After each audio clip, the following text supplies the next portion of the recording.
So it's an absolute joy and honor to be here with me in the marvelous morning. So first of all, I would like to greet and I would like to good morning to all the honorable judges, teachers and all dear my friends.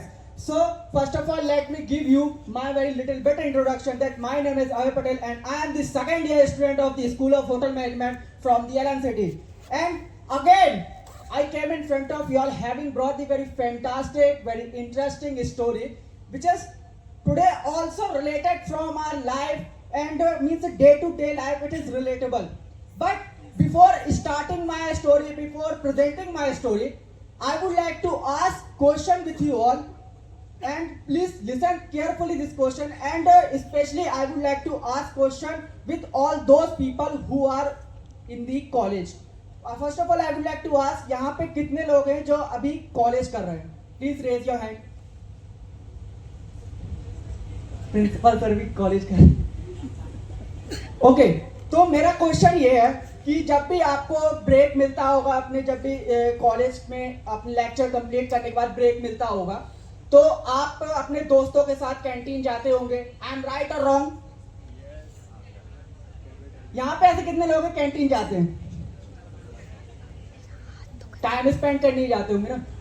तो मेरा question आप सभी से सिर्फ ये है, और इस क्वेश्चन का आंसर टीचर्स और रिस्पेक्टेड फैकल्टीज भी दे सकते हैं, कि क्या कैंटीन सिर्फ समोसे खाने, चाय पीने और दोस्तों के साथ हंसी मजाक करने की सिर्फ प्लेस हो सकती है, या किसी और चीज की प्लेस बन सकती है या हो सकती है? कभी आपने ऐसा कुछ ऑब्जर्व किया है? Yes sir. Okay, anyone wants to give the answer? Okay, no problem. Let me continue. देख मेरे ख्याल से कैंटीन सिर्फ समोसे खाने और चाय पीने और दोस्तों के साथ हंसी मजाक करने के लिए सिर्फ ना होकर वो एक ऐसी प्लेस ही बन सकती है जो हमने आज तक कभी एब्जॉर्व भी ना किया हो और कभी फोकस भी ना किया हो. तो मैं आज आप सभी के सामने एक ऐसी स्टोरी प्रेजेंट करने जा रहा हूं जहां पर कैंटीन का हर एक कोना रोज एक नई सीख देता है. तो without wasting any kind of time, let me start my story. That once upon a time एक साधारण सा अमन नाम का लड़का था जो कॉलेज में नया था. जब भी उसे लेक्चर के बाद उसे लंच में ब्रेक मिला करता तो वो रोज अपने कैंटीन में जाता. और first of all let me tell you, Arnav एक इंट्रोवर्ट टाइप का लड़का था. रोज कैंटीन में जाता, कैंटीन में जाके अपने बैग रखता, बैग से कॉपी निकालता, चाय लेता और कॉपी खोल के अपने आसपास बैठे उन सभी लोगों को देखता जो उनके मतलब कि जो हमारे फ्रेंड होते हैं, फ्रेंडों ग्रुप होता है, हंसी मजाक करते रहते हैं, तो उन सबको देखता रहता. और ये दिनचर्या जैसे जैसे आगे बढ़ती गई और उसका टाइम आगे बढ़ता गया, तो एक दिन उसकी नजर एक लड़के पे गई जिसका नाम विवेक था. कि अमन ने उसको देखा और सोचा कि ये 3:15 पे रोज सेम टाइम पे कैंटीन के पीछे एक लॉकर था, वो कुछ रहस्यमय चीजें रखने आता था और वो बिना किसी से बात किए, बिना किसी से कुछ बोले शांति से रख के चला जाता था. अब अमन के मन में क्यूरियोसिटी हुई कि ये आखिर रख के क्या जाता है, ऐसी क्या रहस्यमय चीज रखने जाता है. तो एक दिन अमन ने सोचा कि मुझे इससे बात करनी चाहिए. तो अमन एक दिन कैंटीन में पहले से जाके बैठ गया 3 बजे. जब जैसे ही 3:15 हुए, उसी सेम टाइम पे वो विवेक आया और बिना किसी से बात किए लॉकर की तरफ गया कुछ रहस्यमय चीज रखने. और अमन तुरंत उठ के उसके पास गया उससे बात करने कि भाई तू ऐसा क्या रहस्यमय चीज रखता है जो किसी से बात नहीं करता है, बिना किसी को पूछे ना किसी से बात किए तू शांति से रख के चला जाता है. तो विवेक ने बड़ी विनम्रता से आंसर दिया कि भाई मैं इस लॉकर में अपने सपने रखता हूं. अमन बोला और हंसा, क्या सपने, और वो भी लॉकर में? तो विवेक ने बड़े विनम्रता पूर्वक उत्तर दिया कि हाँ भाई, जो भी मैं इनोवेशन, जो भी मैं प्रोजेक्ट बनाता हूँ वो बिना किसी को दिखाए, बिना किसी को पूछे और बिना किसी से बात किए मैं शांति से यहाँ पे रख के चला जाता हूँ, क्योंकि ये सबसे सेफ जगह है.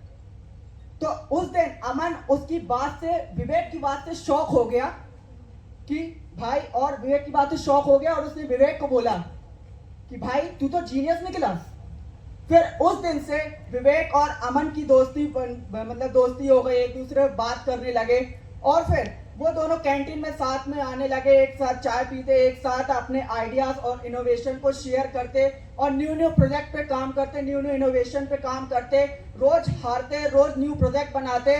और एक दिन उन्होंने एक प्रोजेक्ट बनाया जो कि उन्होंने कभी सोचा भी ना था। और जब कॉलेज में एक दिन एक एग्जीबिशन था तो उन्होंने भी पार्ट लिया और जब पार्ट लेने के बाद जब उन्होंने अपना प्रोजेक्ट जो इनोवेशन किया था अपने प्रेजेंट किया और जब जजेस उनके पास थोड़ी देर बाद आए तो उन्होंने विवेक से पूछा कि बेटा ये तुम्हारा प्रोजेक्ट बड़ा अच्छा है, इस प्रोजेक्ट को बनाने को, इस इनोवेशन को बनाने का तुम्हें आइडिया कहाँ से मिला? विवेक ने जज से बोला कि सर ये आइडिया मुझे कैंटीन से मिला। वहां पे खड़े सभी लोग हंसने लगे और जजेस भी हंसते हुए बोले कि क्या कैंटीन से? कैंटीन में तो सिर्फ समोसे और चाय मिलते हैं, तुम्हें आइडिया कहाँ से मिल गया?